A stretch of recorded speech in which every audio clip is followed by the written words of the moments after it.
벽. 이태준.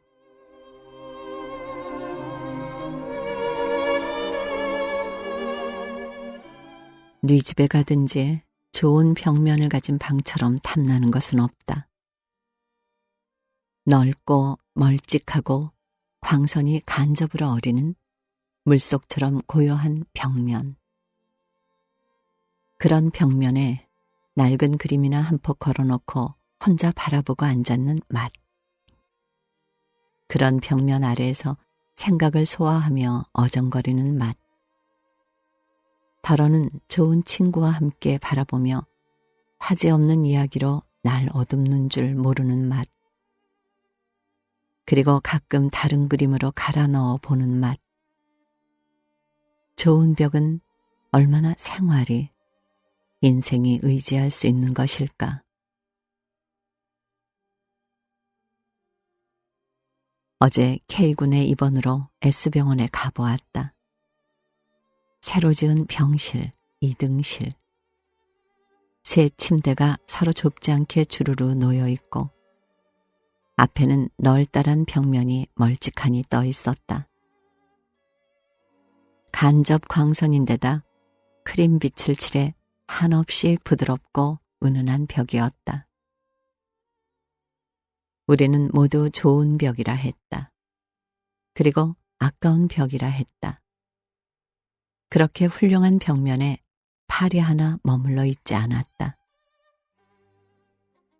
다른 벽면도 그랬다. 한 군데는 유리창이 하나 있을 뿐 넓은 벽면들은 모두 여백인 채 사막처럼 비어 있었다. 병실에 누운 환자들은 그 사막 위에 피곤한 시선을 달리고 하다가는 머무를 곳이 없어 그만 눈을 감아버리곤 했다. 나는 감방의 벽면이 저러려니 생각되었다. 그리고 더구나 화가인 K군을 위해서 그 사막의 벽면에다 만년필의 잉크라도 한 줄기 뿌려놓고 싶었다. 벽이 그립다. 멀찍하고 은은한 벽면에 장정 낡은 옛그림이나 한 폭 걸어놓고 그 아래 고요히 앉아보고 싶다. 배광이 없는 생활일수록 벽이 그리운가 보다. 머리카락. 이원조.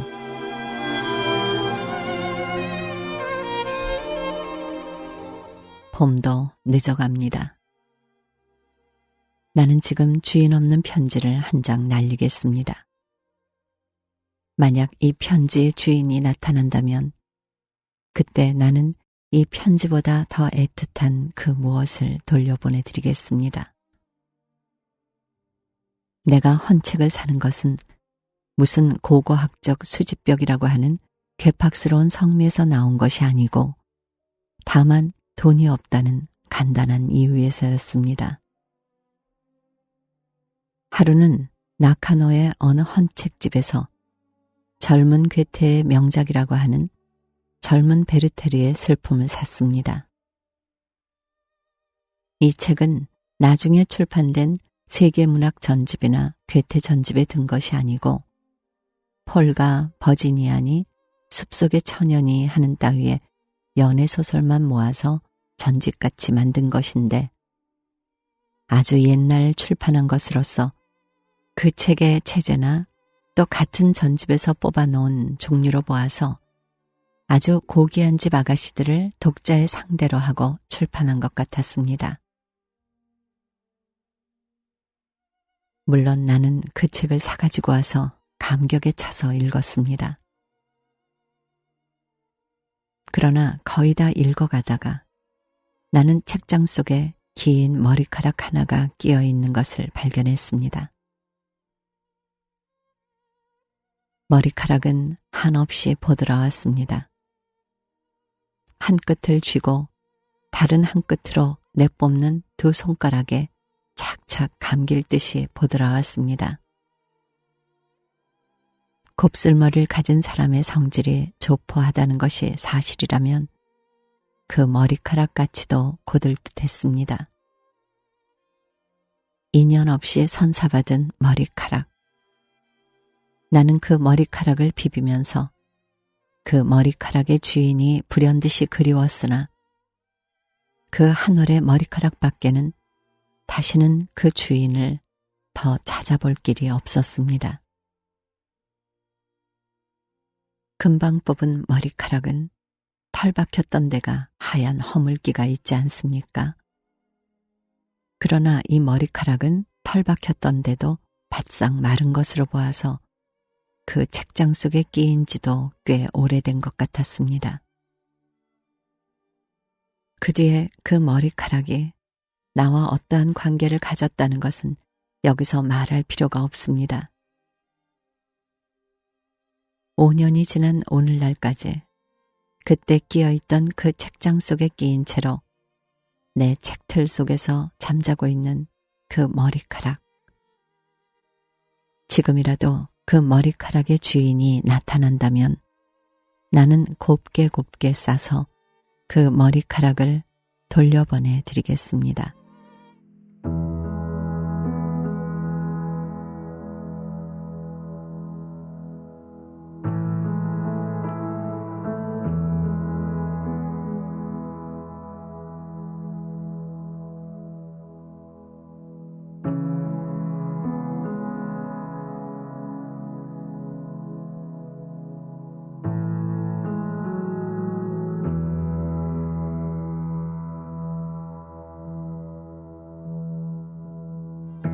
심부름. 이선희.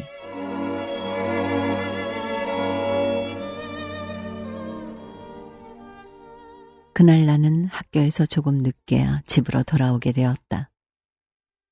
옥양목 백이겹 저고리에 포도송이를 그린 학교 마크를 달고 짧은 머리엔 푸르댕댕한 자주댕기를 꼭 잘라매고 별 생각 없이 우리 집 앞에 이르렀을 때다. 선희, 뒤에서 누가 나를 부른다. 돌아다 보니 거기엔 유난스레 얼굴이 희고 키가 큰 우리 도화 선생님이 서 있다. 나는 얼른 허리를 굽혀 인사를 했는데 그는 손으로 나를 가까이 오라는 신용을 한다. 우리 집은 장거리에서 과히 멀지 않은 곳에 있었으나 뒤로 산이 있었고 그 산 뒤론 깊숙한 골짜기에 언제나 가는 물이 흘렀다. 도화 선생은 나와 같이 그 산으로 가는 길에 들어섰다. 내가 든 책보에선 빈 벤토 소리가 달그락거리는데 나는 배가 고팠다. 벌써 늦은 저녁때가 된 까닭이다. 도화 선생님은 두말할 것 없이 영화배우 같았다.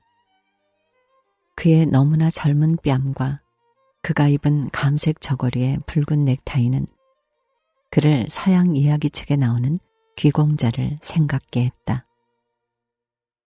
그는 팔짱을 끼고 스적스적 산길로 올라간다. 나도 아무 말 없이 그의 곁에서 걸었다.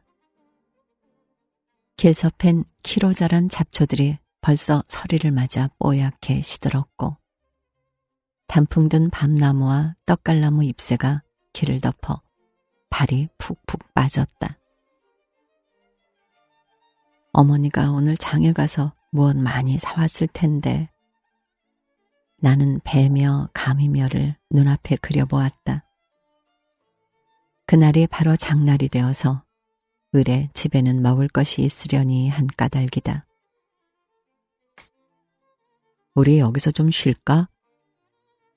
도화 선생님은 커다란 바위 밑에 가서 두 손을 팔짱을 낀 채 엉덩이를 바위에 붙이고 선다. 저녁때가 돼서 꽤 추워요. 나도 맞은편 밤나무 등걸에 기대 서서 운동화 끝에 덤비는 왕개미떼를 내려다보며 이야기를 했다. 산속이 자욱하게 저물어 온다. 바위와 나무와 붉은 넥타이 맨 청년과 흰 운동화 신은 소녀 모두 말이 없고 산산한 냉기에 아랫종아리에 소름만 끼친다. 이렇게 한순간이 지났을 때 내 부탁이 하나 있는데, 그는 위쪽으리 주머니에서 흰 양봉투 편지 하나를 꺼낸다. 나는 잠깐 웬 영문을 몰랐다. 그가 내 머리를 쓰다듬으며 간절히 부탁하는 말은 이 편지를 어느 여선생님에게 전해달라는 게다. 너는 내 친누이 동생같이 생각하기 때문에. 나는 편지를 한 손에 받아준 채 어쩔 줄 모르고 서 있었다. 무엇인지 자세히 알 수는 없으나 몹시 겁이 나고 불안해서 그 편지를 도로 주지도 못하고 그대로 쥐고 엉거주춤 있었다. 그는 나를 어린애로만 알고 이런 심부름을 시켰는지 모른다. 그러나 나는 그때 그가 생각하는 바와 같은 어린애는 단연코 아니었다. 나는 약간 미간을 찡그리고 샘물 구덩이에 낙엽이 덮어 물이 척척하게 주위로 번져나가는 것을 보고 있다가 이 편지 내일 갖다 드려요? 그는 편지를 내게 맡기고 고맙단 말을 하고 또 아무에게도 말을 내지 말라는 부탁까지 한 후 나를 데리고 산에서 내려왔다. 나는 어둠 속에서 이제는 아무 빛깔도 구별할 수 없는 낙엽 밟는 소리가 부스럭부스럭 날 때마다 무서워서 재빨리 걸었다.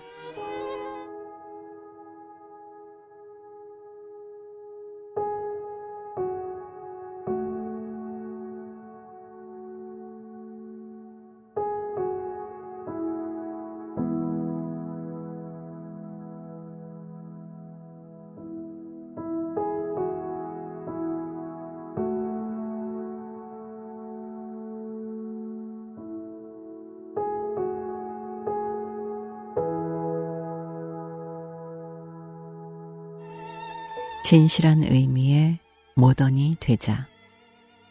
박팔량.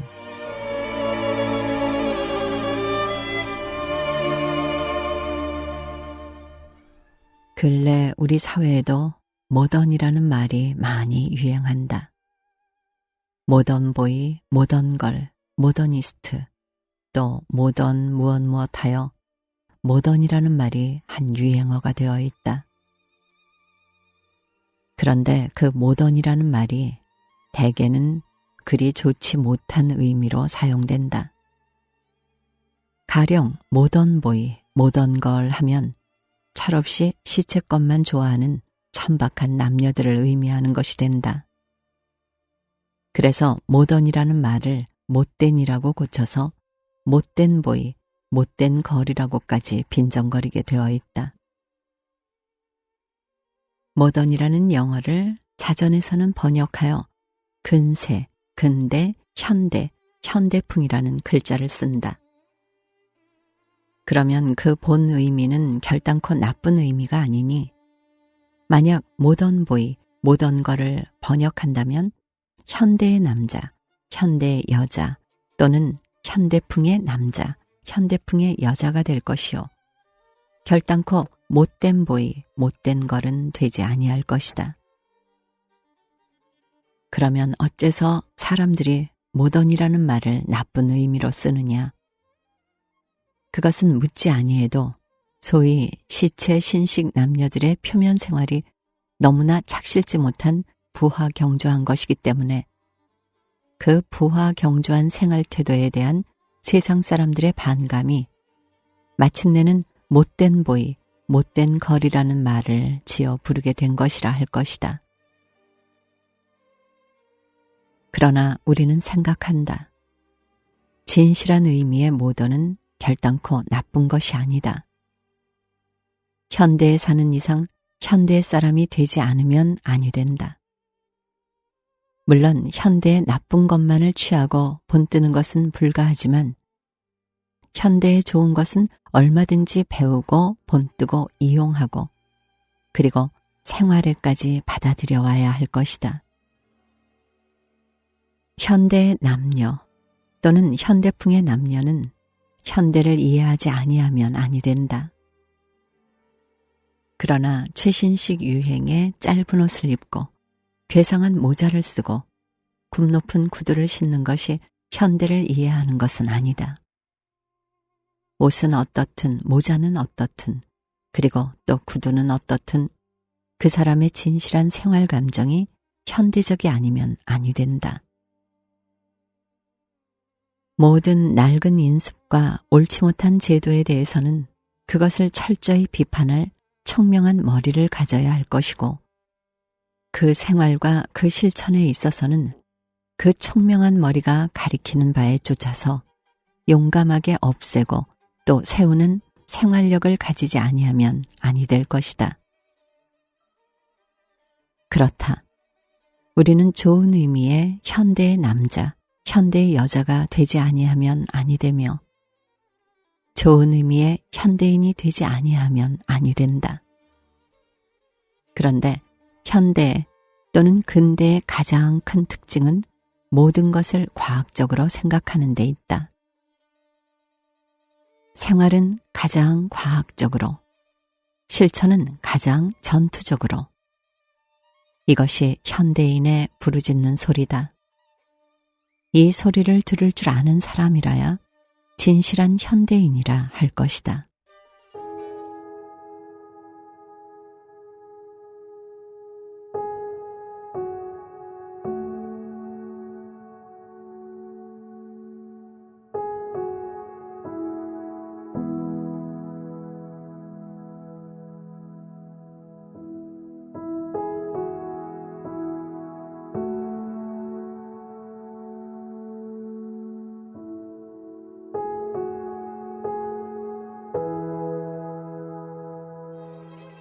동양화 이태준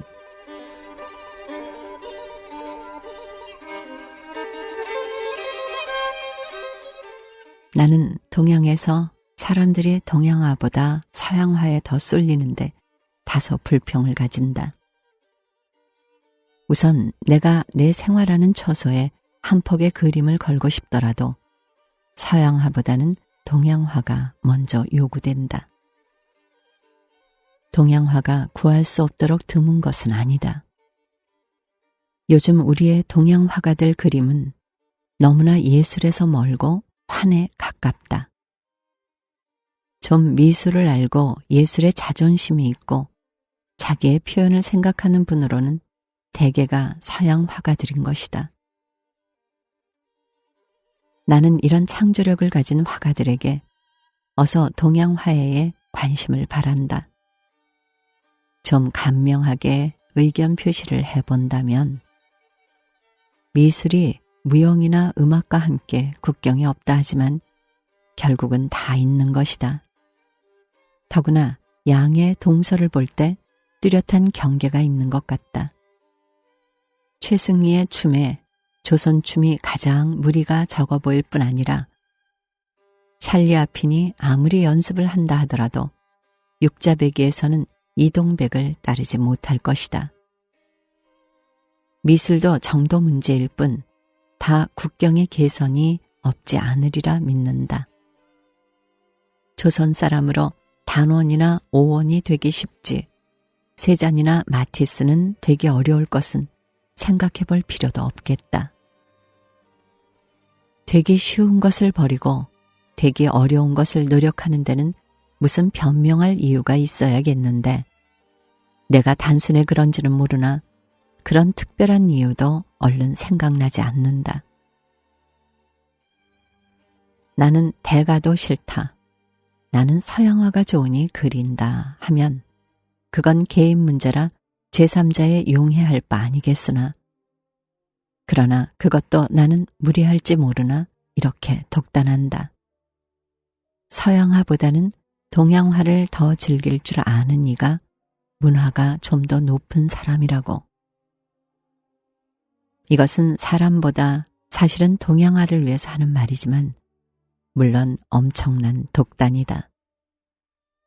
그러나 서양화에서는 무슨 나체를 잘 그린다고 해서가 아니라 색채 본위인 만큼 피는 느껴져도 동양화의 최고 교양의 표정인 선은 좀처럼 느낄 수 없는 것을 어찌하는가.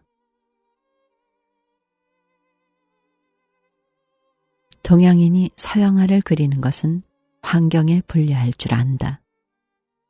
경제적으로도 그렇겠지만 먼저 상대부터가 그렇지 않을까? 자연을 보더라도 서양화에 불리할 것이다. 서양의 명화들은 사진으로 덜어보면 풀밭에나 산기슭에 나체를 척척 안치고 했는데 만일 조선 자연을 그렇게 해보라. 가시에 찔려 어떻게 하나 걱정부터 날 것이다. 인물도 그러리라 한다. 조선 여자의 근육은 서양 여자들의 그것에 비해 얼마나 비입체적인가. 그리고 그 비입체적인 것이 도리어 얼마나 동양 여자의 미점인가.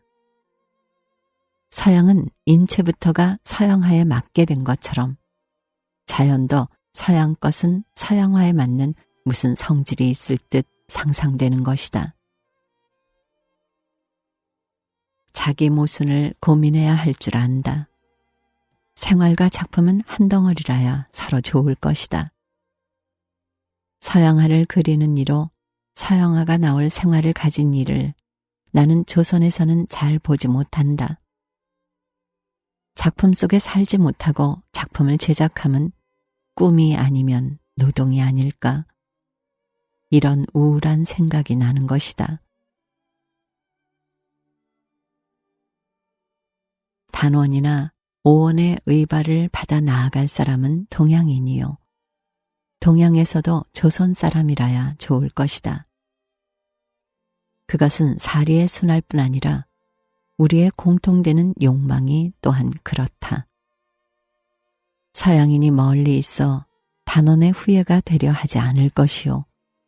또 되기 어려울 것은 조선 화가가 제2의 세잔이 되기 어려운 것과 똑같은 것이다. 그리고 조선 미술이란 조선 문학에 대어 얼마나 풍부한 유산을 가졌는가.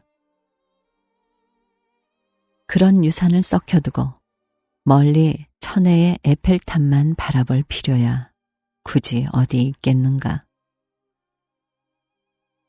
그러니까 나는 서양화에서 동양화해로 전필로부터 조선화의 부흥을 위하는 맹렬한 운동이 일어나기를 어리석도록 바라는 자다. 그리고 이미 동양화를 그리는 분들에게도 한 말씀 드리고 싶다. 몇 해 전이다. 어느 화백이 화해를 한다기에 구경을 갔다.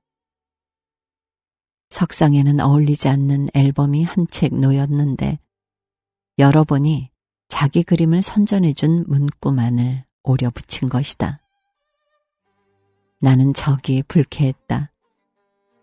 미염은 사지 못하면서도 매와 한 그루는 200냥씩 주고 사던 단원이나 궁정에서 불려가도 저시르면 도망을 가서 국왕으로도 병풍 12폭을 8폭밖에 못 받았다는 오원의 일화도 못 들었는가. 동양화의 높은 점은 수공이 아니라 기백에서 되는 점일 것이다.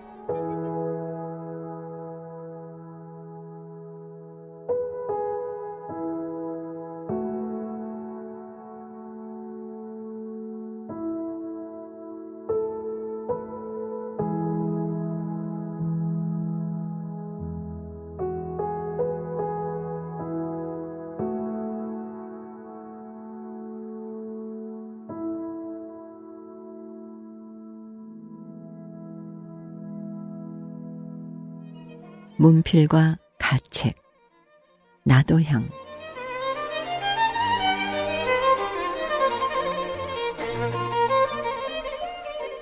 글이라고 쓰기를 시작하기는 이럭저럭 한 6, 7년이 되었으나 글다운 글을 써본 일이 한 번도 없고 남 앞에 그 글을 내놓을 때마다 양심 부끄러움을 느끼지 않은 적은 한 번도 없다. 첫째, 마음에 느끼는 바나 충동을 받은 바를 그릴 때마다 써본 일이 없고, 다만 남의 청에 못 이겨 책임을 면하기 위해 쓴 일이 많으니 글로써 글을 썼다고 할 수는 없을 것이다. 더구나 작년 1년 동안에는 몸이 메인 데가 있어서 그 일을 하느라고 글 쓸 여가는 물론이요, 어떤 때는 밥 먹을 틈이 없는 일까지 있은 적이 있었다.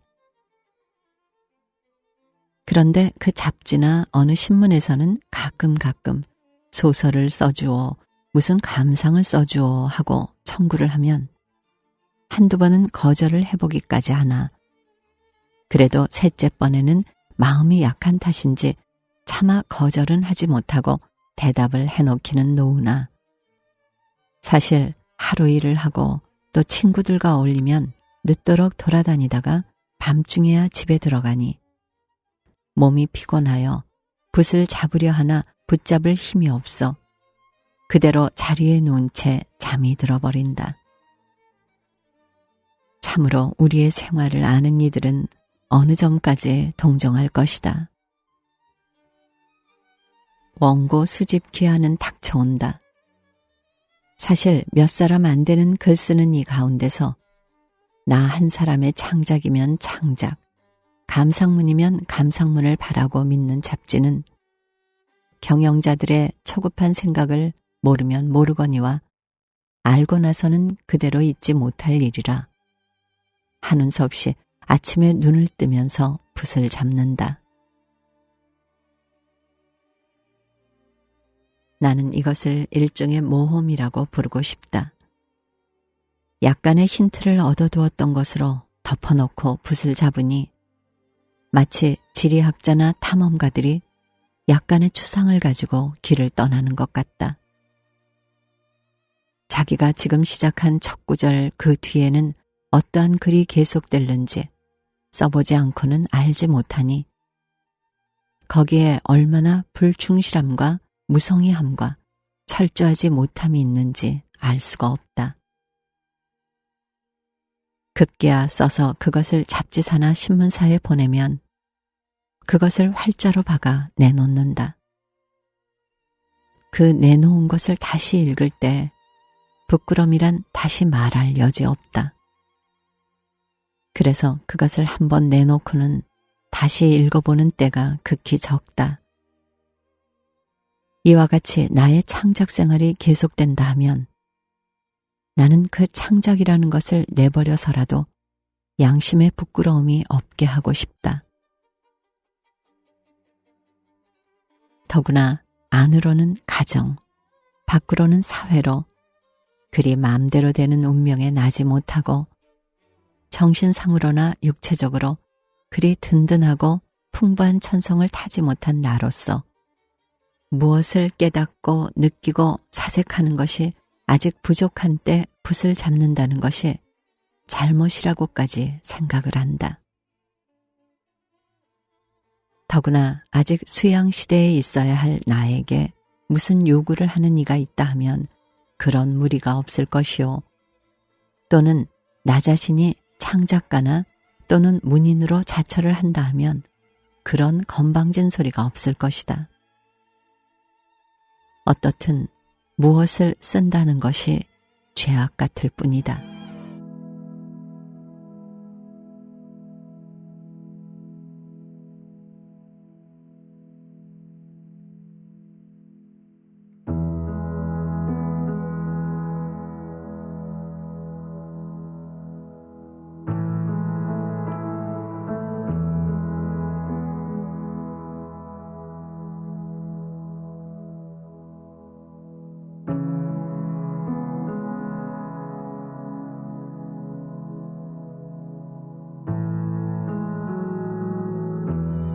손, 계용묵.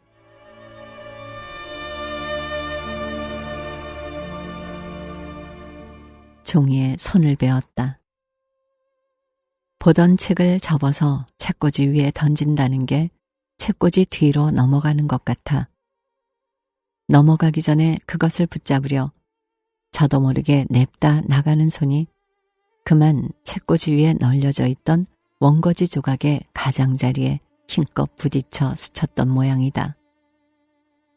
산뜻하게 보니 장 손가락의 둘째 마디 위에 새빨간 피가 비죽이 스며 나온다. 알알하고 아프다. 마음과 같이 아프다. 차라리 칼에 베었던들, 그리고 상처가 좀 더 크게 났던들, 마음조차야 이렇게 피를 보는 듯이 아프지는 않을 것이다. 나는 칼장난을 좋아해서 가끔 손을 벤다. 내가 살아오는 40년 가까운 동안 칼로 손을 베어보기 무릇 기백회는 넘었으리라 짐작된다. 그러나 그때마다 그 상처의 아픔을 느꼈을 뿐 마음의 동요를 받아본 적은 없다. 그랬던 것이 칼로도 아니고 종이에 손을 베인 이제. 그리고 그 상처가 겨우 피를 내어 모를 만치 그렇게 미미한 상처에 지나지 않는 것이건만 오히려 마음은 아프다. 종이에 손을 베이다니. 종이보다 약한 손, 그 손이 내 손임을 깨달을 때 내 마음은 처량하게 슬펐던 것이다. 내 일찍이 내 손으로 밥을 먹어보지 못했다.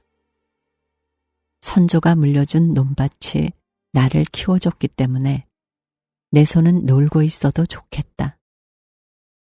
다만 내 손이 필요했던 것은 펜을 잡기 위한 데 있었을 뿐이다. 실로 나는 이제껏 내 손이 펜을 잡을 줄 알아 내 마음의 사자가 되어주는 데만 감사를 드리고 있었다. 그리고 그 펜이 바른 손의 장손가락 끝마디에 왼모에 작은 파달만한 멍울을 만들어 놓은 것을 자랑으로 알고 있었다. 글 같은 글 한 줄 이미 써놓은 것은 없어도 쓰기 위한 것이 만들어준 멍울이라서 그 멍울을 나는 내 생명이 담긴 재산같이 귀하게 여겼다. 그리고 그것은 온갖 불안과 우울까지도 잊게 하는 내 마음의 위안이기도 했다. 그러나 그 멍울 한 점만을 가질 수 있는 그 손은 이제 확실히 불안과 우울을 가져다 준다. 내 손으로 정복해야 할 그 원고지에 도리어 상처를 입었다는 것은 내가 그 멍울의 자랑만으로 능히 살아갈 수가 있느냐 하는 그 무슨 힘찬 훈계도 같았던 것이다. 아닌 게 아니라 내 손은 불쏘시개에 장작 한 개비도 못 팬다. 서울로 이주를 온 다음부터는 불쏘시개의 장작 같은 것은 내 손으로 패워져야 할 사세인데 한번 그것을 시험하다 도끼자루에 손이 부풀어 본 후부터는 영 마음이 없다. 그것이 부풀어서 터지고 또 터지고 그렇게 자꾸 단련이 되어서 펜의 단련에 멍울이 장손가락에 들듯 손 전체에 굳은 살이 쫙 퍼질 때에야 위안이던 불안은 다시 마음의 위안이 될 수 있을 것이련만 그 장손가락에 멍울을 거르는 동안에 그러할 능력을 이미 빼앗겼으니 전체의 멍울을 길러보긴 이젠 장이 힘든 일일 것 같다. 그러나 역시 그 손가락의 멍울에 불안은 있을지언정 그것이 내 생명이기는 하다. 그것에 애착을 느끼지 못하게 되는 때 나라는 존재의 생명은 없다. 나는 그것을 스스로 자처하고도 싶다. 하지만 원고지를 정복할 만한 그러한 손을 못 가지고 그 원고지 위에다 생명을 수놓아 보겠다는 데는 원고지가 웃을 노릇 같아 손을 베인 후부터는 그게 잊히지 아니하고 원고지를 대하기에 두려워진다. 손이 부푼 후부터는 도끼자루를 잡기가 두려워지듯이